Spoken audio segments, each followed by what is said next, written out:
হঠাৎ করে আপনার গ্রেফতারি পরোয়ানা জারি হয়ে গেছে, তখন একটা টেনশন ক্রিয়েট করে। এই শাস্তিটা কোথায় হয়? বডির উপরে না রুহের উপরে? রুহের উপরে হয়। ঘুমায় আছেন, স্বপ্নে দেখতেছেন বাঘে তাড়াইতেছে, বউ কাছে শোয়া, পুলিশে তাড়াইতেছে, বাঘে তাড়াইতেছে, সাপে তাড়াইতেছে, ঘেমে ভয়, আপনি ভয়তে ঘেমে হার্টবিট এত বাড়ছে, ঘুমের থেকে জেগে বউরে ধমকাচ্ছেন যে আমারে বাঘে তাড়াইলো, তুমি একেবারে নাক ডেকে জন্মের মতো ঘুমাইতেছ। বউ তো টেরই পায় নাই, ঠিক কিনা? এই যে বাঘে তাড়াইলো, পুলিশে তাড়াইলো, সাপে তাড়াইলো, ঘুমের মধ্যে কষ্টে ঘাম বেরিয়ে গেল, এই শাস্তিটা কিছুর উপর হইল? রুহের উপরে। এটা আল্লাহ দেখাই দিলেন, মরার পরে এর থেকে মারাত্মক কঠিন শাস্তি রুহের উপরে হবে। তারপরে বডি বানানো হবে জাহান্নামে দেওয়ার জন্য। সুপ্রিয় দর্শক, আসসালামু আলাইকুম রহমতুল্লাহ। আজকের আলোচনায় থাকবে এমন এক প্রেরণাময় ওয়াজ যা আমাদের হৃদয়কে নাড়া দেবে, মনকে করবে প্রশান্ত। আলোচনা করছেন প্রখ্যাত আলিমে দ্বীন, ইসলামিক চিন্তাবিদ আল্লামা দিলওয়ার হোসেন সাইদি রাহিমাহুল্লাহ। চলুন শুরু করা যাক। এগুলির ব্যাপারে আমি আলোচনা করেছিলাম চট্টগ্রামে বছর সূরা নাবার তাফসীর করেছিলাম। সূরা নাবা আম্মা ইয়াতাসাআলুন 5 দিন তাফসীর করেছি। 31 জন হিন্দু খ্রিস্টান মুসলমান হয়ে গেছে এবার চট্টগ্রামে। নবী করিম সাল্লাল্লাহু আলাইহি ওয়াসাল্লাম বলেছেন, কেউ যদি দুনিয়ায় বেঁচে থাকা অবস্থায় কিয়ামতের দৃশ্য দেখতে চায়, সেজন্য সূরা নাবা, সূরা আত-তাকবীর, সূরা নাজিআত, সূরা আল-ইনফিতার, এই সূরাগুলি যেন পড়ে, তাহলে দুনিয়ায় জীবিত থাকা অবস্থায় কিয়ামতের দৃশ্য দেখতে পারবে। ঈমানদার ব্যক্তি, যে ব্যক্তি মরার সময় মুখে উচ্চারণ করতে পেরেছে লা ইলাহা ইল্লাল্লাহু মুহাম্মাদুর রাসূলুল্লাহ কালিমা পড়ে মারা গেল, এরপরে কবরের ভিতরে মুনকার নাকির ফেরেশতা এসে হাজির হয়ে যাবে, প্রশ্ন করবে মান রব্বুকা। ঈমানদার ব্যক্তি বলবে রব্বি আল্লাহ। বলেন রব্বি আল্লাহ। আমার রব কে? আল্লাহ না, আল্লাহ। মহব্বতের সাথে বলেন আল্লাহ।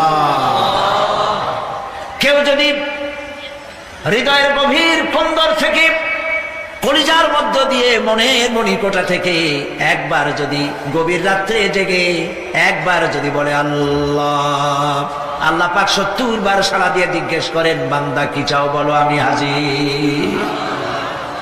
কি মজার নাম আল্লাহ!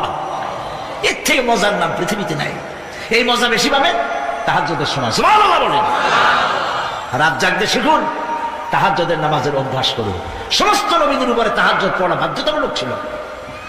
গভীর রাত্রে সব ঘুমানো, আপনি জাগুন, উজু করুন, একটা রুমের মধ্যে একা চলে যান, দরজা বন্ধ করে দিন, তারপরে 6 রাকাত 8 রাকাত নামাজ পড়ে কান ধরিয়ে আল্লাহর কাছে বলতে থাকেন, আল্লাহ, আমি এই সমাজের একজন নগণ্য মানুষ, তুমি দয়া করে আমারে কত টাকা দিছো, পয়সা দিছো, আমার মতো বিদ্যা জানাওয়ালা লোকেরা রিক্সা চালায়, অফিসে চাকরি করে, খাইয়া বউরেও ভালো কাপড় দিতে পারে না, তুমি আমারে কই থেকে কই নিয়ে আসছো বাবু, তার আমি শুধু নাফরমানি করছি, গুনাহ করছি, মিথ্যা কথা বলছি, আল্লাহ তুমি আমারে মাফ করো। গভীর রাত্রে গুনগুন করে নিজের কানে ধরে অপরাধ স্বীকার করে কাঁদতে থাকেন আর ডাকতে থাকেন, ইয়া আল্লাহু ইয়া রহমানু ইয়া রহিমু ইয়া হাইয়ু ইয়া কাইয়ুম। পড়েন, ইয়া আল্লাহু ইয়া রহমানু ইয়া রহিমু ইয়া হাইয়ু ইয়া কাইয়ুম, ইয়া আল্লাহু ইয়া রহমানু ইয়া রহিমু ইয়া হাইয়ু ইয়া কাইয়ুম। চোখের পানি ফেলে। নবীজি বলেছেন, আল্লাহর ভয়েতে গুনাহ করেছিল সেই লজ্জা করে, আল্লাহর ভয়েতে, জাহান্নামের ভয়েতে মানুষ যখন কান্দে, চোখের পানি নাকের অর্ধেক আসতে না আসতে আল্লাহ পাক তারে মাফ করে দেন। আল্লাহ পাক, মা, বাচ্চা যদি কান্দে মা সইতে পারে? বলে মায়ের চাইতে আল্লাহর মহব্বত কম না বেশি? মহব্বতকে আল্লাহ পাক 100 ভাগ করেছেন, 1 ভাগ সারা বিশ্বের মাঝে ছড়িয়ে দিয়েছেন, আর 99 ভাগ আল্লাহ তার নিজের মধ্যে রাখছেন। 1টা ভাগ ছেড়ে দিলেন পৃথিবীতে। সেই ভাগের থেকে যেটুকুন মুরগি পেল, মুরগি তার বাচ্চা ঠেকাবার জন্য চিলের সাথে লড়াই করে, শিয়ালের সাথে লড়াই করে, গরু হাতির সাথে লড়াই করে, মানুষ তার সন্তানকে বাঁচাবার জন্য জীবনটাও দিয়ে দেয়। একটা ভাগের যতটুকু পেলাম সেই মহব্বত যদি আমার এত তীব্র হয় স্ত্রীর জন্য, সন্তানের জন্য, তাহলে 99টা ভাগ মহব্বত যে আল্লাহর কাছে বান্দার জন্য, তার দয়া কত বেশি। এই জন্য কবরের ভিতরে প্রশ্ন হবে, কে তোমার রব? মুমিন ব্যক্তি বলবে রব্বি আল্লাহ, আমার রব আল্লাহ। ওয়ামা দীনুকা, তোমার দিন কি? বলবে দীনুন আল ইসলাম। ওয়ামান নবিয়ুকা, তোমার নবীকে? ওই লোক বলবে নবিয়ুনা মুহাম্মাদুর রাসূলুল্লাহ সাল্লাল্লাহু আলাইহি ওয়াসাল্লাম। হাদিস এসেছে ওই সময় নবীজির চেহারা মোবারক দেখানো হবে। প্রশ্ন করা হবে, মা কুনতা তাকুলু ফি হাদার রাজুল, এই লোক সম্পর্কে তোমার ধারণা কি? লোকটি বলবে হাদা নবিয়ুনা মুহাম্মাদুর রাসূলুল্লাহ সাল্লাল্লাহু আলাইহি ওয়াসাল্লাম, ইনি তো আল্লাহ রাসূল, আমার নবী। সঙ্গে সঙ্গে গায়েব থেকে আওয়াজ হবে, ফাফরিশু বিল জান্নাতি ওয়ালবিসু বিল জান্নাহ, ও আমার ফেরেশতারা, আমার বান্দার জন্য জান্নাতের বিছানা কবরের মধ্যে বিছায় দাও, আর আমার বান্দাকে জান্নাতের পোশাক পরায়। জান্নাতের পোশাক পরায়, জান্নাতের বিছানা বিছায় দাও, আর তার কবরটাকে প্রশস্ত করো, ইলা মাদ্দা মাসালা, যদ্দূর তার চোখের দৃষ্টি যায় অদ্দূর বড় বানায় দাও কবর। ফেরেশতারা বলবেন নম কা নাউমুল উরুস, দুলামিয়া যেমন বাসর সজ্জায় বউ মিয়া ঘুমায়, তুমি আরামে ঘুমায় থাকো ইলা ইয়াউমিল কিয়ামা। ভাই সাহেব, এই পৃথিবীর সব ফাঁকিবাজি, মোহ, সব মোহ, স্ত্রী, পুত্র, পরিজন, মাল, ধন, কিচ্ছু না, কোনো দাম নাই। আল্লাহকে ভয় করুন, আল্লাহকে ভয় করে চলুন। ভয় তো করতে পারলাম না। এত বড় একটা রমজান মাস চলে গেল, রোজা আসছিল তাকওয়া সৃষ্টি করার জন্য, সারা জীবন রোজা রাখলাম, মুত্তাকি হইতে পারলাম না। এটা ঠিক কিনা বলেন? সারা জীবন রোজা রাখলাম, মুত্তাকি হইতে পারি নাই। এখনো মিথ্যা কথা বলি, ওজনে কম দেই, খাদ্যে ভেজাল দেই, কথা ঠিক কিনা? মিথ্যা কথা বলতেছেন। মিথ্যা কথা বলা কবিরা গুনাহ, মিথ্যা কথা বলা সমস্ত গুনার মা। কোথায় কোথায় মিথ্যা বলা হচ্ছে? দোকানদারি করতেছেন, কষ্ট করে মাল কিনছেন, লাভের জন্যই তো কিনছেন, মিথ্যা কন কেন? ওজনে কম দিচ্ছেন, ভেজাল দিতেছেন, ভেজাল দিয়া কম দিয়া কয় টাকা উপার্জন করবেন? আর কতগুলি খাইতে পারবেন আপনি? চাউলের মধ্যে তুষ দিলেন, কুড়া দিলেন, পাথর দিলেন। আহারে মুসলমান, কি কপাল পোড়া! ওজন দিতে গিয়া একটু খিস দিয়ে ধরে যেদিকে পাথরটা, আর মালটা যেদিকে সেদিক টিটু নিচু করে দেয়। যে কেনে সে মনে করে মাশাআল্লাহ, লোকটা তো খুব ভালো, আবার তো বেশি দিছে। কিন্তু বাড়ি যায় দেখবেন আপনারা 14 গ্রাম কম দিছে। ও 14 গ্রাম তো যায় না, এখন তো গ্রাম বলে। আগে তো আমরা ছটাক মটক বলছি, এখন গ্রাম বলে সুবিধার জন্য। এগুলি কি আমি বানায় বলতেছি না? কথা ঠিক। লাভটা কি? কি লাভ? জমিনের আইল ঠেলতেছেন, পরের জমিন দখল করতেছেন, বোনেরে ঠকাইছেন, ভাইরে ঠকাইছেন, ভাইয়ের সম্পত্তি ফেরত দেন নাই। আহা, এই যে দুরবস্থার সৃষ্টি হলো, আমলের পরিবর্তন হলো না। মসজিদ বানাইছি সব দালান, মসজিদগুলি সব বিল্ডিং হয়ে গেছে। নবী করিম সাল্লাল্লাহু আলাইহি ওয়াসাল্লাম বলেছেন, মাসাজিদুহুম আমিরাতুন ওয়া হিয়া খারাবুম মিনাল হুদা, মসজিদগুলি সব দালান হয়ে যাবে শেষ যুগে। এগুলি নবী করিম সাল্লাল্লাহু আলাইহি ওয়াসাল্লাম ভবিষ্যৎবাণী। মসজিদগুলি কি হবে? সব বিল্ডিং হয়ে যাবে। ওয়া হিয়া খারাবুম মিনাল হুদা, হেদায়েত থেকে খালি হয়ে যাবে। হেদায়েত নাই, খালি মসজিদ, building, tiles, mosaic, air condition সব আছে, হেদায়েত নাই। কবি বলতেছেন, মসজিদ তো বানালি है शब भर में ईमान की हरारत वालों ने, मन पुराना पापी रहा बरसों में नमाजी बनना सिखा। মন চাইছে তাড়াতাড়ি করে মসজিদ একটা বানাই ফেলাইছে, কিন্তু বছর বছর নামাজ পড়লো, মন সেই পুরানা পাপী রয়ে গেছে, সেই পাপ থেকে সে বাঁচতে পারে নাই। এই জন্য বিশ্বকবি আকবর বলেন, मस्जिद में मरसिया खाए कि नमाजी न रही, मस्जिद में मरसिया खाए कि नमाजी न रही, यानी वो साहिबे औसाफ हिजाजी न रही। মসজিদ আটকানতেছে, আমার সেই নামাজি কই? যেই নামাজিরা যখন নামাজ পড়তো, পাখি এসে মাথার উপরে বসতো, পাখিতে বুঝতে পারতো না যেটা মানুষ না গাছ। সুবহানাল্লাহ। আর এখন ইমাম যদি নামাজ পড়তে আত্মাহিত করতে দেরি করে, ধীরে ধীরে পড়তেছে, পিছন থেকে সিগন্যাল মারা শুরু করে,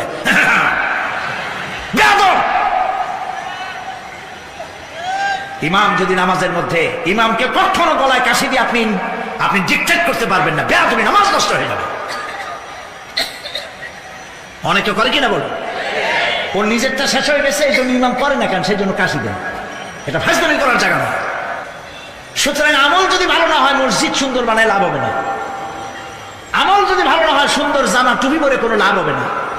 শরীরে হয়েছে ক্যান্সার আর মাথায় মারতেছে লক্ষ্মী বিলাসের তেল, লাভ আছে? বলেন লাভ আছে? কোনো লাভ নাই।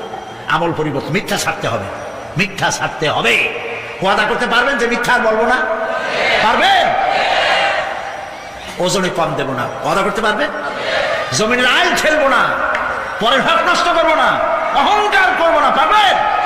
তাহলে জান্নাতের রাস্তা ক্লিয়ার হবে, নইলে ক্লিয়ার হবে না। ওয়াদা করি, বলেন ইয়া আল্লাহ। দুই হাত উঁচু করেন, বলেন ইয়া আল্লাহ, তোমার পবিত্র নামে কসম করি, ওয়াদা করি, যতদিন পর্যন্ত মালাকুল মউত আমার মাথার কাছে না আসতেছে, ফরজ নামাজ, ফরজ রোজা ছেড়ে দেব না। ইয়া আল্লাহ, আর মিথ্যা কথা বলবো না, ওজনে কম দেব না, খাদ্যে ভেজাল দেব না, অধীনস্থ নারীদেরকে বেপরদা রাখবো না, অহংকার করব না, সুদ খাবো না, সুদ দেব না, ঘুষ খাবো না, ঘুষ দেব না, শিরক করব না, বেদাত করব না। আল্লাহ তাআলা তুমি দয়া করে আমার ওয়াদা কবুল করো, আমিন। হাত নামা। আল্লাহ পাক কবুল করুন, সবাই বলেন আমিন। যদি এই ওয়াদা পালন করতে পারি, জান্নাতের রাস্তা ক্লিয়ার হয়ে যাবে। আর ওয়াদা পালন করতে পারবো না, ওয়াজের মাহফিলে এসে কোনো লাভ নেই। বছরের পর বছর ওয়াজ শুনবেন, আমলের পরিবর্তন হবে না, কোনো লাভ নেই। দোকানদারেরা ওজন টোজন ঠিক মতো দেন, মিথ্যা কথা বলা বাদ দেন, ওজন একটু কমাইয়ে দিয়া, খাদ্যে ভেজাল দিয়া কোনো লাভ নাই। এগুলি আপনি কবরে নিতে পারবেন না, শুধু পাপ আর পাপ। কথা বুঝে আসছে আপনাদের? আর প্রত্যেকটি মানুষকে তাওহীদবাদী হতে হবে, শিরক মুক্ত হতে হবে।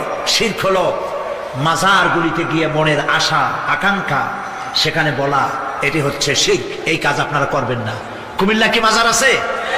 আছে? কোন মাজারে যাবেন না, কোনোদিন যাবেন না, কোন প্রয়োজন নাই। বিপদে পড়েছে, উযু করবেন, মসজিদে চলে যাবেন, সুবহানাল্লাহ বলেন। মসজিদে গিয়ে 2 রাকাত কাজায়ে হাজতের নামাজ পড়বেন, আল্লাহর কাছে কাঁদবেন। মাজারে যিনি শুয়ে আছেন বিশ্বাস করেন, কোরআন শরীফ আমার সামনে, বিশ্বাস করুন, যিনি কবরে শুয়ে আছেন আপনাকে 4 পয়সার উপকার করতে পারবে না। মাঝখানে আপনি শিরকের গুনাহ নিয়ে আল্লাহর দরবারে হাজির হবেন। মাজারে টাকা দিবেন না, পয়সা দিবেন না, মানত করবেন না। মাজার একটা ব্যবসা। মাজার আজকাল কি? মাজার আর রস সব ব্যবসা। আপনারা এইসব কাজে যাবেন না। আগরবাতি, মোমবাতি, চাদর দেওয়া, মশারি দেওয়া, এগুলো মুসলমানের কাজ না।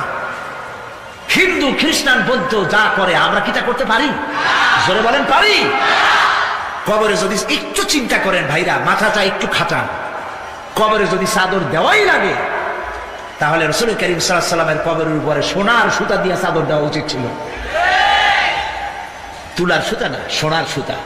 আর ওই রকমের দেওয়ার সিস্টেম হলে উম্মতেরা সোনার সুতা না, নিজের বুক নিজে ভাইয়া কলিজা পার করে রাসূলুল্লাহর কবরের উপর দিয়ে দিত। নবীর পরে সম্মান সাহাবায়ে কেরাম। সাহাবায়ে কেরামদের কবরের উপরে চাদর নাই, আগরবাতি নাই, মোমবাতি নাই, গোলাপ পানি নাই, গম্বুজ নাই। মাজার একটা হইছে, সেটারে গম্বুজ বানাইতে হবে। কেন গম্বুজ বানাবে? দরকারটা কি? তওবা করুন, জিন্দেগিতে আর কোনোদিন মাজারে কোনো সাহায্য করবেন না, 1 পয়সাও না। টাকা পয়সা দিবেন, টাকা পয়সা দিবেন, এতিমকে দিবেন, ভিক্ষুককে দিবেন, বিধবাকে দিবেন। পরীক্ষা দিতে পারে না, ফি দিতে পারে না, পরীক্ষা দিতে পারছে না, ওরে দেন। বাড়িতে চাল নাই, পানি পড়ে, ওরে দেন। অন্ধ মানুষকে দেন, লুলাকে দেন, এতিমখানায় দেন, মাদ্রাসায় দেন, টিউবওয়েল বানায় দেন যেখানে পানি নেই। এই সব কাজ করেন, সওয়াব হবে। সুবহানাল্লাহ করেন।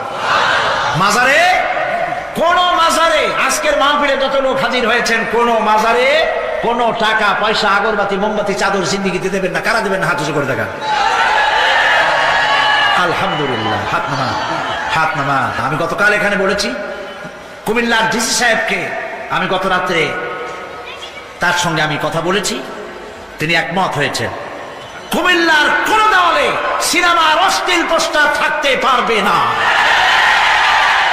সিনেমা ব্যবসায়ীদের বলে দিবেন, আপনারাও বলে দিবেন তাদেরকে, সিনেমার ব্যবসা করো, অশ্লীল ছবি দেখাইতে পারবা না, বাইরে লেখা থাকবে একটার ভিতরে কাটপিস দেখাবা ইংলিশ ছবি। এই হারাম ব্যবসা, সিনেমার ব্যবসা যারা করে ওদের মতো কপাল পোড়া আকাশের নিচে জমিনের উপরে আর নাই। কারণ কি জানেন? কারণ কি? আরে বাবা থামো, কারণ কি সেটা শোনেন। কারণ হচ্ছে মসজিদ যে বানাইলো, ওই মসজিদে যতদিন নামাজ হবে, জিকির হবে, তেলাওয়াত হবে, কিয়ামত পর্যন্ত যে পয়সা দিছিল সে সওয়াব পাবে। আর সিনেমা যে বানাইলো, সিনেমা দেখিয়া এরকম বই কি কুমিল্লা আসছে, এমন একটা লোকেরা বলাবলি করতেছে সুবহানাল্লাহ, এমন একটা ছবি আসছে যারাই দেখলো সব উমরা করতে রওনা হয়ে গেছে। এমন ছবি আসছে যা দেখিয়া সমস্ত মানুষ তাহাজ্জুদ পড়া শুরু করছে। এরকম হয়েছে। যত ছবি আসলো, ছবি দেখলো, পরের মেয়ে কেমনে হাইজ্যাক করবে, কেমনে ব্রিফকেসের মধ্যে বন্দুক রাইফেল উনি ভাঙ্গে ছুড়ে থুইয়া 10 তলার গ্লাস ভাঙ্গে লাভ দিয়ে পড়ে, খালের মধ্যে পড়ে, নদীর মধ্যে দিয়ে ফুড়ে উঠে পাহাড়ের উপর দিয়ে পরের মেয়ে নিয়ে দৌড় দিল। এইসব সন্ত্রাসী, ডাকাত, জেনাকার, বদমাশ তৈরি করা হয়। ঠিক না বলো? এই সিনেমা যারা বানাইছো, কান খুলে শোনো। এই সিনেমা যারা দেখতে আসলো, জোহরের নামাজ গেল, মাগরিবের নামাজ গেল, আসর গেল, এশার নামাজও গেল, ঠিক কিনা? এতগুলো নামাজ গেল, আর তারপরে চরিত্র নষ্ট করলো। চরিত্র নষ্ট করে ফেন্সিডিল খাইলো, এরপরে চুরি করলো, ডাকাতি করলো, সন্ত্রাস করলো, জেনা করলো। বেটা তুই মর, যে সিনেমা বানাইছো মর, মরে দেখবি কিয়ামত পর্যন্ত এই সিনেমা দেখে যত লোকের চরিত্র নষ্ট হয়েছে সমস্ত পাপ মাথায় নিয়ে কিয়ামতে আল্লাহর দরবারে দাঁড়াতে হবে।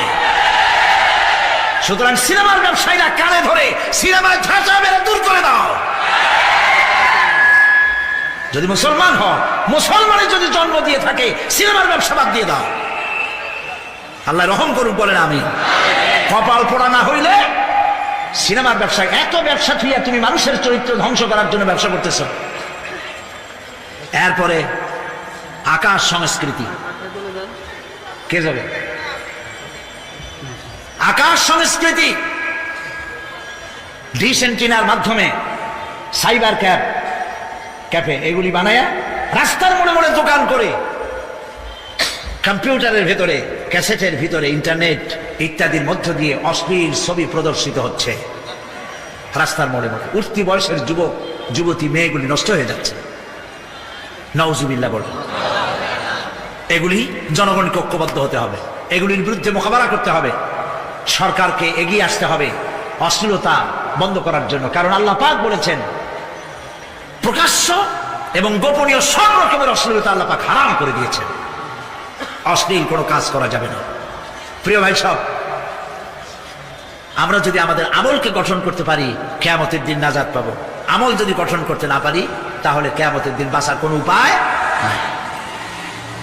প্রিয় ভাইয়েরা, এই জন্য আল্লাহ রাব্বুল আলামিন কোরআনে কারীমের মধ্যে বলেছেন, আল্লাযী খালাকাল মাউতা ওয়াল হায়াতা লিয়াবলুয়াকুম আইয়ুকুম আহসানু আমালা। আমি পরীক্ষার জন্য এই জীবন দিয়েছি, তোমাদেরকে পরীক্ষা হবে। এই পরীক্ষা জীবন আর মৃত্যু দুটো জিনিস দিয়েছি পরীক্ষা করার জন্য।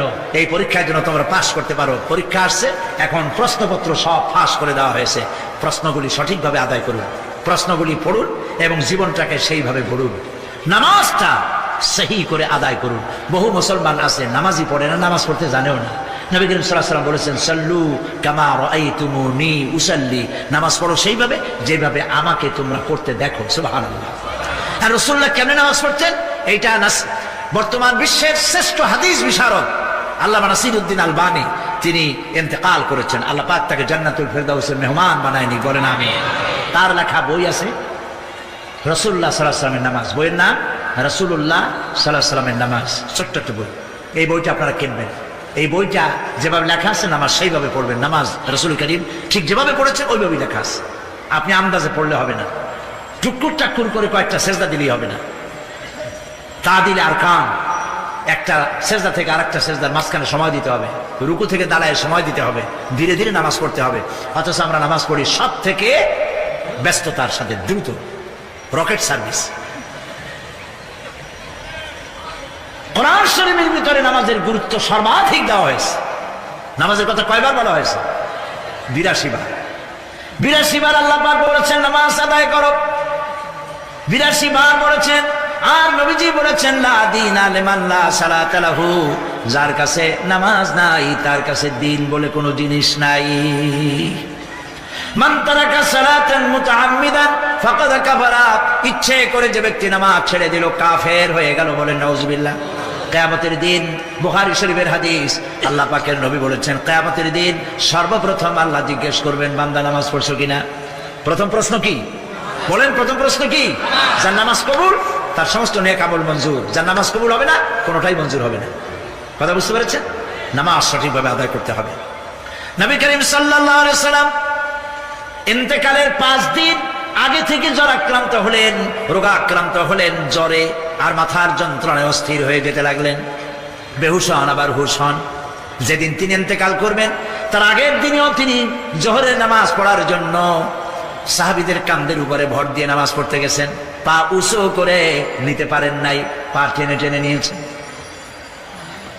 তিনি সেখানে খুতবা দিলেন, বললেন ও আমার উম্মতেরা, এই পৃথিবীতে আল্লাহ রাব্বুল আলামিন তার এক বান্দাকে পৃথিবীর সব জাগতিক সম্পদ দিতে চেয়েছিলেন, কিন্তু সেই বান্দা সব জাগতিক সম্পদকে উপেক্ষা করে আল্লাহর সঙ্গে দিদার করা বেশি পছন্দ করেছেন। কেউ কিছুই বুঝলো না। হযরত আবু বকর রাদিয়াল্লাহু তাআলা আনহু খুব কাঁদতে লাগলেন।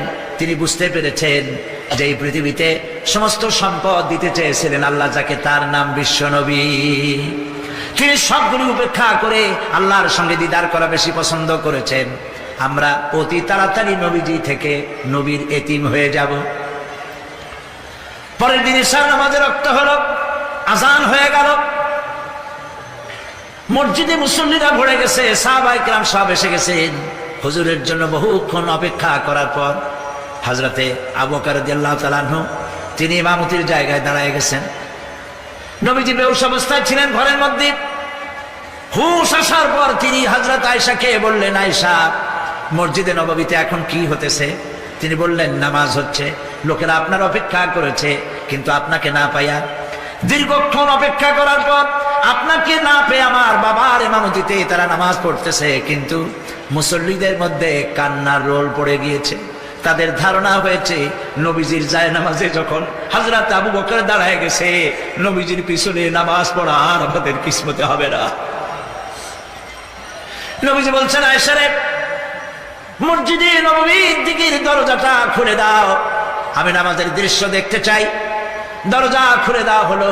নবীজি কোন রকম মাথা উঁচু করে মসজিদে নববীতে নামাজের দৃশ্য নিজে অবলোকন করে আবার শুয়ে পড়লেন। হযরত আয়েশা লক্ষ্য করে দেখেন নবীজির চোখের পানি দিয়ে কোনা দিয়া পানি বেয়ে বেয়ে পড়ছে। হযরত আয়েশা প্রশ্ন করলেন, ইয়া রাসূলুল্লাহ, নামাজের দৃশ্য দেখি কাঁদছেন কেন?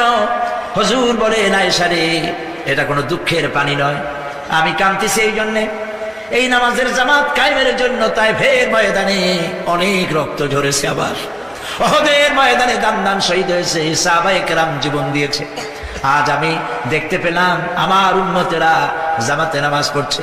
আমার ধারণা হলো ভবিষ্যতে কিয়ামত পর্যন্ত আমার উম্মতেরা এইভাবে জামাত বন্দী হয়ে নামাজ আদায় করবে।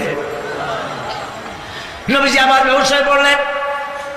মসজিদে নববী থেকে আজ আর কেউ বাড়ি যায় না, সবাই কান্দে। আজ রাত বোধহয় নবীজি কাটাবেন না। মেয়েরা কাঁদতেছে, সাহাবায়ে কেরাম কাঁদতেছেন, আজওয়াজে মুতাহারাত তারা কাঁদতেছেন। নবীজির আবার হুশ হলো, তাকায় দেখেন ঘরের মধ্যে কান্নাকাটি, মসজিদে নববীতে কান্নাকাটি। সব থেকে বেশি কাঁদতেছেন মা ফাতেমা। নবীজি হযরত ফাতেমার কান্না দেখে ইশারা করলেন, কাছে আয়। হযরত ফাতেমা রাসূলের কাছে গেলেন। নবীজি কানে কানে কি যেন বললেন, কান্নাটা বন্ধ হয়ে গেল। হযরত আয়েশা জিজ্ঞেস করলেন, মা, তোমার আব্বা তোমার কানে কি বললো আর কান্না বন্ধ হয়ে গেল? হযরত ফাতেমা বলে, আম্মাজি, আমার আব্বা আমাকে বললেন, মা ফাতিমা, তোমার কান্না আমার বরদাস্ত হয় না, কেঁদো না, আমি মৃত্যুর পরে সকলের আগে তোমার সাথে আমার দেখা হয়ে যাবে। হযরত ফাতেমা বলছেন, আম্মাজি, আমি বুঝতে পেরেছি আমার আব্বার এই কথার অর্থ কি।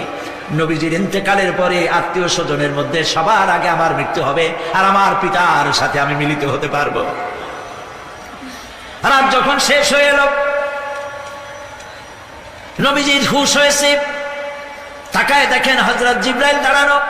হযরত জিবরাইল নবীজির চেহারা মোবারকের দিকে তাকায় বলেন, আসসালামু আলাইকা ইয়া রাসূলুল্লাহ। আল্লাহ আপনাকে সালাম বলেছেন, আর আল্লাহ পাক জানতে চেয়েছেন আপনার মুখে আপনি কেমন আছেন। আল্লাহ জানেন আপনার অবস্থা কি, তারপরেও আপনার মুখে শুনতে চেয়েছেন আপনি কেমন আছেন।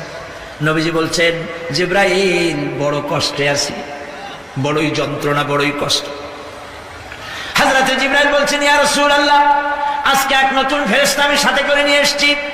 এই ফেরেশতা পৃথিবীর কোন নবী অথবা কোন মানুষের কাছে যাওয়ার জন্য অনুমতি চায় না, আজ আপনার কাছে অনুমতি ভিক্ষা চায় কাছে আসার জন্য। ওই ফেরেশতার নাম হচ্ছে মালাকুল মউত। হযরত মালাকুল মউত বলেন, ইয়া রাসূলুল্লাহ, এই পৃথিবীতে আদম আলাইহিস সালাম থেকে নিয়ে পর্যন্ত কোন মানুষের জান কবজের জন্য আমার অনুমতি চাওয়া লাগে নাই, আর কোনোদিন লাগবে না। আজ আমি আসার সময় আল্লাহ বলেছেন আপনার জান কবজের জন্য আমি যেন আপনার কাছে অনুমতি ভিক্ষা চাই।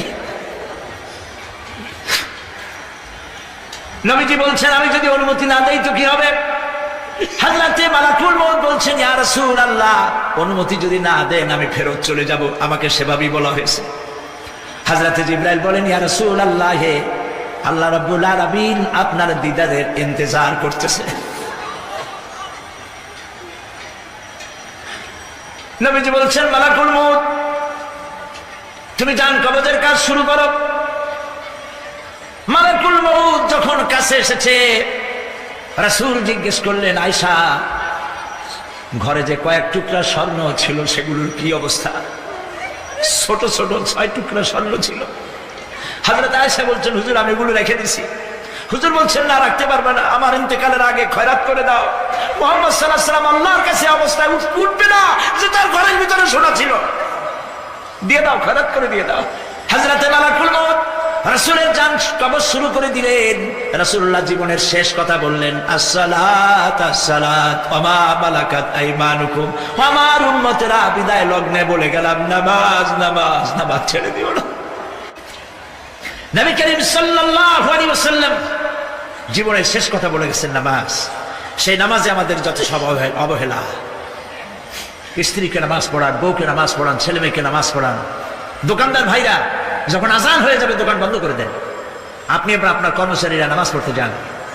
যতটুকু সময় নামাজ পড়তে গেছে এই সময় বিক্রি করলে যা লাভ হইতো, এরপরে বিক্রি করলে আল্লাহ 10 গুণ বেশি বরকত দিতে পারেন। পারেন কিনা? পারেন কিনা? পারেন। আল্লাহর বিশ্বাস করেন, আল্লাহ আপনার বরকত দিবে। আপনার কর্মচারী, দোকানদারে, বাড়ি ঘরে স্ত্রী পুত্র পরিজন যারা আছে সবাইকে নামাজি বানান। নামাজি বানাবার জন্য চেষ্টা করেন। নামাজ রোজা ইত্যাদি করুন। মিথ্যা বলবেন না, ওজনে কম দিবেন না, খাদ্যে ভেজাল দিবেন না, ঘুষ খাবেন না, ঘুষ দিবেন না, মানুষের উপর অত্যাচার করবেন না, কাউকে কষ্ট দিবেন না, মানুষ যেন আপনার ব্যবহারে কষ্ট না পায়। আল্লাহ পাক বলেছেন, ওয়াকুলু লিন্নাসি হুসনা, মানুষের সাথে সুন্দর সুন্দর কথা কও। নবী করিম সাল্লাল্লাহু আলাইহি ওয়াসাল্লাম বলেছেন, মানুষের সাথে যদি হাসি মুখে কথা বলো একটা সদকা দেওয়ার সমান সওয়াব হয়ে যাবে। মানুষকে ভালোবাসো, গরিবদের ভালোবাসো, তাদের অর্থ করি দাও, পয়সা করি দাও, তোমার যা আছে দিতে থাকো। কুয়ার পানি যত উঠাবেন তত কুয়ার পানি ভালো থাকবে, আর পানি উঠাবেন না কুয়ার পানি পয়সা যাবে। এই জন্য আল্লাহর রাস্তায় পয়সা যত ইনকাম হচ্ছে খরচ করতে থাকেন, আল্লাহ পাক দিতে থাকবেন। আল্লাহ পাক বলেছেন যে সদকার মালকে আল্লাহ বৃদ্ধি করে দেন, আর দান সদকা যারা করে না, যাকাত দেয় না, তাদের মালকে আল্লাহ ধ্বংস করে দেন, হালাক করে দেন। এগুলোর দাম নাই, অশান্তি বাড়বে। বউ কথা শুনবে না, সন্তানাদি কথা শুনবে না, মামলা মোকদ্দমা, অশান্তি আর অশান্তি। আর আল্লাহর পথে থাকুন, আল্লাহ শান্তি বাড়ায় দেবেন। আমরা বলি আমিন। প্রিয় ভাই সব, আমি কিছু আলোচনা আজকে আল্লাহ পাক যা করাইছেন এগুলি যেন আল্লাহ আমারে আমল করার তৌফিক দেন। আমি মাঝে মধ্যে ভয় পাই, একদিন তো এই খবর নিশ্চয়ই হবে যে সাইদি বিদায় হয়ে গেছে। সেদিন খালি হাতে যেন আল্লাহর কাছে না যাই, আমি যেন আসামি না হই যে আমি যা বলছি মানুষকে 40 বছর একটানা যা বললাম আমি নিজে আমল করতে পারি নাই। এরকম ভিক্ষুক যেন আমি না হই, আমি যা মানুষকে বলেছি আমি যেন তা আমল করতে পারি। আমি আপনাদের কাছে দোয়া চাই। আমরা কেউ বাঁচবো না, এই যে দেখা হলো আবার দেখা নাও হইতে পারে। সেই জন্য আমরা আমাদের জীবনকে যেন তৈরি করি। আপনারা কোরআন শরীফ পড়ুন, দিন শিখুন, ঈমান শিখুন, ভালো থাকুন, ভালো হয়ে চলুন। এখন মোনাজাত হবে, দাঁড়ানো ভাইরা বসে।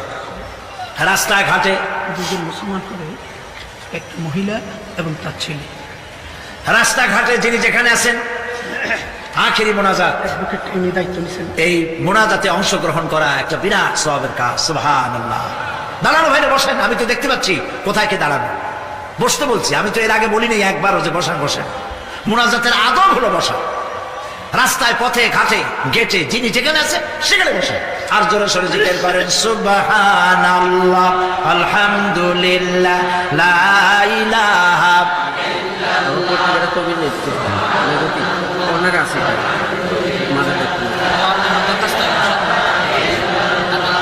সুবহানা ইসলাম সদস্য নজরুল ইসলাম সুবহানাল্লাহ, আলহামদুলিল্লাহ, লা ইলাহা ইল্লাল্লাহ।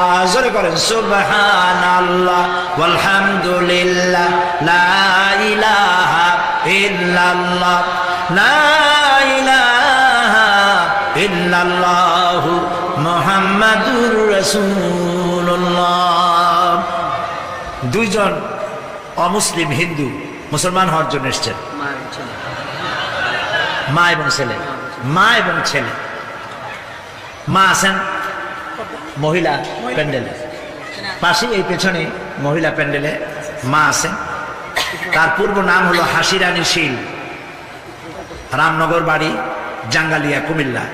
বর্তমান নাম পছন্দ করেছে ফাতেমা বেগম। আর তার ছেলে নাম হলো সুমন চন্দ্রশীল। কই সুমন চন্দ্রশীল। বর্তমান নাম পছন্দ করেছে মোহাম্মদ ওমর ফারুক। মাশাআল্লাহ। এর এফিডেভিট সরকারি নিয়ম অনুযায়ী অ্যাডভোকেট নাজির আহমদ হোসাইনি আগামীকাল তাদের এফিডেভিটের ব্যবস্থা করে দেবেন। আলহামদুলিল্লাহ বলে এখন তারা মুসলমান হবে।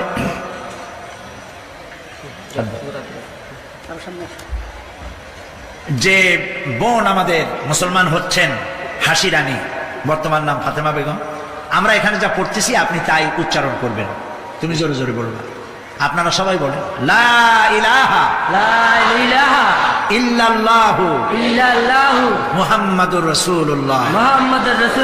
আল্লাহ ছাড়া কোনো ইলাহা নাই, মাবুদ নাই, মুহাম্মদ সাল্লাল্লাহু আলাইহি ওয়াসাল্লাম আল্লাহ প্রেরিত রাসূল।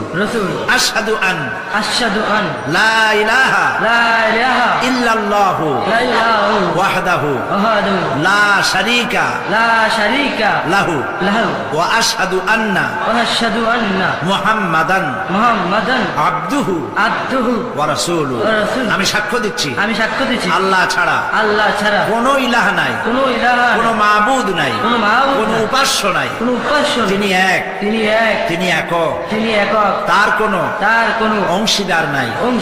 আমি আরো সাক্ষ্য দিচ্ছি মুহাম্মদ সাল্লাল্লাহু আলাইহি ওয়াসাল্লাম আল্লাহ প্রেরিত রাসূল এবং তারই বান্দা।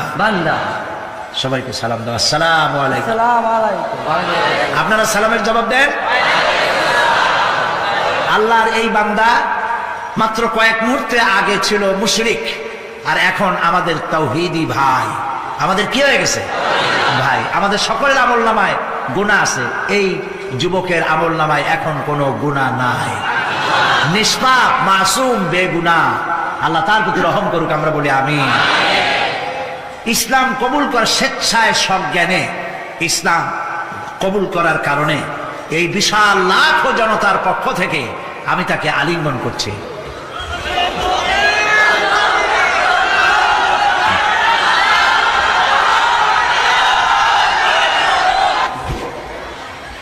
এখন মোনাজাত হবে, মোনাজাতের পর আজান হবে। লক্ষ্মী বেগম স্ট্রোক করেছে। রব্বানা যালামনা আনফুসানা ওয়া ইন লাম তাগফির লানা ওয়া তারহামনা লানাকুনান্না মিনাল খাসিরিন। সবাই পড়েন আমার সাথে, রব্বানা যালামনা আনফুসানা ওয়া ইন লাম তাগফির লানা ওয়া তারহামনা লানাকুনান্না মিনাল খাসিরিন। হে আল্লাহ তাআলা, তোমার আরশে আজিম থেকে তাকায় দেখো কুমিল্লার ঈদগাহ ময়দানে বিশাল ময়দান, রাস্তাঘাট, মানুষ উপচে পড়েছে, লাখো জনতা। আমরা গুনার বোঝা নিয়ে তোমার দরবারে হাত তুলেছি। রব্বুল আলামিন, আমাদের গুনার দিকে তাকায়ও না, আমাদের চোখের দিকে আর মুখের কাকুতি মিনতির দিকে তাকায়া আমাদের জিন্দেগির গুনাহ মাফ করে দাও। রব্বুল আলামিন, সারা জীবন নাফরমানি করেছি, শিরক বিদআত সহ এমন কোন গুনাহ নাই যা কম বেশি আমরা করি নাই। আল্লাহ তাআলা দয়া করে আমাদের জীবনের গুনাহ মাফ করে দাও। আয় আল্লাহ তাআলা, আমাদের মধ্য থেকে যাদের আব্বাজান দুনিয়া থেকে বিদায় হয়ে গেছে, আমাদেরকে কত কষ্ট করে তারা মানুষ করেছিলেন, আজকে তারা দুনিয়ায় নাই। আল্লাহ তাআলা, বিদেশে যদি আত্মীয় স্বজন চলে যায়, মাসে মাসে অথবা প্রতিদিন টেলিফোনে খবরও পাওয়া যায় আমাদের মা বাপ দুনিয়া থেকে বিদায় হয়ে গেছে, বছরের পর বছর, যুগের পরে যুগ, কি অবস্থায় আছে কোনো খবর জানি না। রব্বুল আলামিন, আমাদের গর্ভধারিণী জনম দুঃখিনী মা নিজে না খেয়ে আমাদেরকে খাওয়াইছেন, গর্ভে রেখে কষ্ট করেছেন, ডেলিভারি করতে কষ্ট করেছেন, 2.5 বছর বুকের দুধ খাওয়াইয়া মানুষ করেছে। আমাদের মা বাপ যাদের দুনিয়া থেকে বিদায় হয়ে গেল, আল্লাহ কবরটাকে জান্নাতের টুকরা বানায়া দাও। রব্বির হামহুমা কামা রব্বায়ানি সগীরা। সবাই পড়েন, রব্বির হামহুমা কামা রব্বায়ানি সগীরা। আয় আল্লাহ তাআলা, সারা পৃথিবীতে আজ মুসলমানদের বড়ই দুর্দিন, মুসলমানদের পক্ষে কথা বলার লোক আজ আর নাই। আল্লাহ তাআলা, কাশ্মীরের মুসলমানেরা কষ্ট পেতেছে, তাদেরকে পাখির মতো গুলি করে হত্যা করা হচ্ছে, প্যালেস্টাইনি মুসলমানদেরকে অভিশপ্ত ইহুদিরা বাড়তেছে। আয় আল্লাহ তাআলা, বাগদাদে যে ইরাকে অনেক নবীর মাজার আছে, মাহবুবে সুবহানী, কুতুবে রব্বানী, শেখ মহিউদ্দিন আব্দুল কাদের জিলানী রহমতুল্লাহ আলাইহ যে মাটিতে শুয়ে আছেন, মুসলমানের দেশ। আয় আল্লাহ তাআলা, কাফেরেরা সব ঐক্যবদ্ধ হয়েছে, মুসলমান দেশগুলি শেষ করে দেবে। আল্লাহ, তোমার কাছে সাহায্য চাই। চেচনিয়া, বসনিয়া, প্যালেস্টাইন, কাশ্মীর সহ দুনিয়ায় যত জায়গায় মুসলমানেরা বিপদে আছে, আল্লাহ তুমি নিজে সাহায্য করো। রব্বুল আলামিন, আমরা মুসলমান, আমরা গুনাহ করেছি, সাহায্য চাওয়ার মতো যোগ্যতা হারায় ফেলেছি। আল্লাহ, আমরা স্বীকার করি আমরা গুনাহগার। আয় আল্লাহ, আমরা 1000 বার স্বীকার করি, নত শিরে স্বীকার করি আমরা গুনাহগার।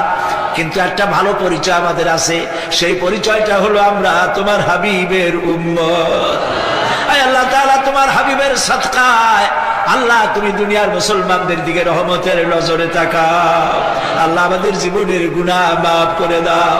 আল্লাহ, মুসলমানদেরকে তুমি সাহায্য করো।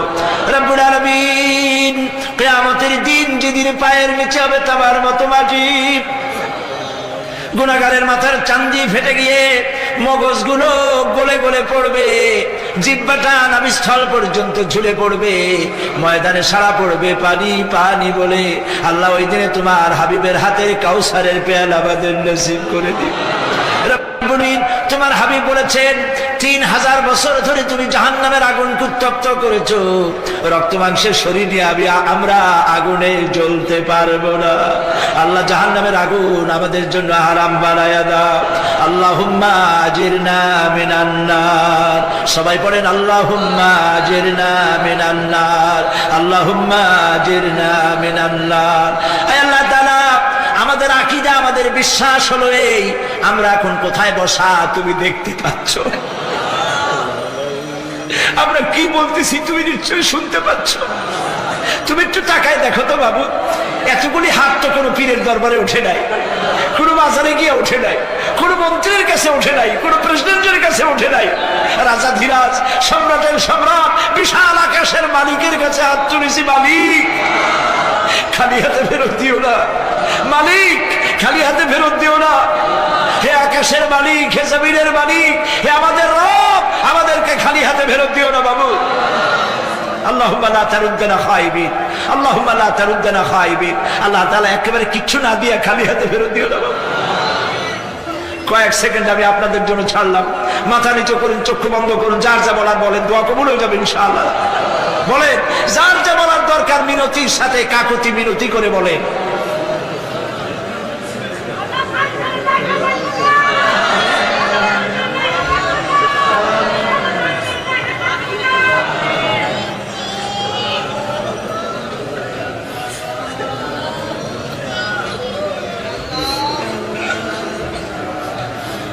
আল্লাহ তাআলা তোমার বান্দারা, তুমি তাকায় দেখো, আসামির মতো বসছে, কি চাইতেছে তুমি শুনতে পাচ্ছ?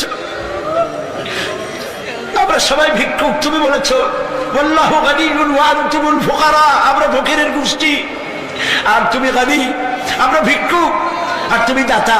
আল্লাহ তাআলা আমাদেরকে খালি হাতে বেরোতে দিও না বাবু। এই মাঠ থেকে কেউ যেন গুনার বোঝা নিয়ে ফিরে না যায় বাবু। আল্লাহ তাআলা সিরাতুন নবী কমিটি প্রত্যেক বছর মাহফিল করতেছে, আল্লাহ তাদেরকে কবুল করো। আল্লাহ তাআলা জনাব এম এস চৌধুরী সাহেব বার্ধক্যে পৌঁছে গেছেন, তার স্ত্রীর প্রতি, তার প্রতি রহম করো। ওনার সাথে যারা আছে, কাজীদ্দিন মোহাম্মদ সাহেব, রব সাহেব সহ যারা আছেন, সকলের প্রতি রহম করো। আল্লাহ তাআলা কুমিল্লাকে ইসলামী আন্দোলনের দুর্গ বানায় দাও। শিবিরের যে ছেলেটি ক্যান্সার রোগাক্রান্ত হয়েছে, ডাক্তার বলেছে 3-4 মাসের বেশি বাঁচবে না, কিন্তু তুমি ভালো জানো। আল্লাহ পাক, আমরা এই ছেলেটির জীবন তোমার কাছে ভিক্ষা চাইতেছি বাবু, তুমি ভিক্ষা দিয়া দাও। আল্লাহ তাআলা এইভাবে যাদের কিডনি নষ্ট হয়েছে, হার্টের বাল্ব নষ্ট হয়েছে, তুমি মেহেরবানি করে তাদেরকে তা দিয়ে দাও। আল্লাহ প্রত্যেকের প্রতি তুমি রহম করো। আল্লাহ তাআলা আর একটা কথা বলি, তুমি তো সেই মহান সত্তা যার কাছে বেশি চাইলে অসন্তুষ্ট হও না। পৃথিবীতে সবাই বারবার চাইলে অসন্তুষ্ট হয়, তুমি বরং না চাইলে অসন্তুষ্ট হও। মাবুদ, তুমি দয়া করে আমাদের এই বিবি বাল বাচ্চা যা দান করেছো সবগুলিকে দিনদার বানাও, নামাজি বানাও, পরেশগার বানায় দাও। আমাদের সন্তানগুলি আমরা হেদায়েত করতে পারবো না, আমাদের স্ত্রীদের আমরা হেদায়েত করতে পারবো না। হেদায়েতের মালিক তো তুমি দয়া করে আমাদের স্ত্রী, আমাদের সন্তানদেরকে হেদায়েত করো, মুত্তাকি বানাও, ইখলাস দাও, তাকওয়া দাও, তোমার ভয় দাও। আল্লাহ তাদেরকে হেদায়েত নসিব করে দাও। প্রিয় দর্শকবৃন্দ, আজকের আলোচনাটি এখানেই শেষ করলাম। আশা করি আপনাদের হৃদয়ে স্পর্শ করেছে এই ওয়াজটি। নিয়মিত এমন আলোচনা পেতে আমাদের সাথেই থাকুন। আল্লাহ হাফেজ। আসসালামু আলাইকুম ওয়া রাহমাতুল্লাহ।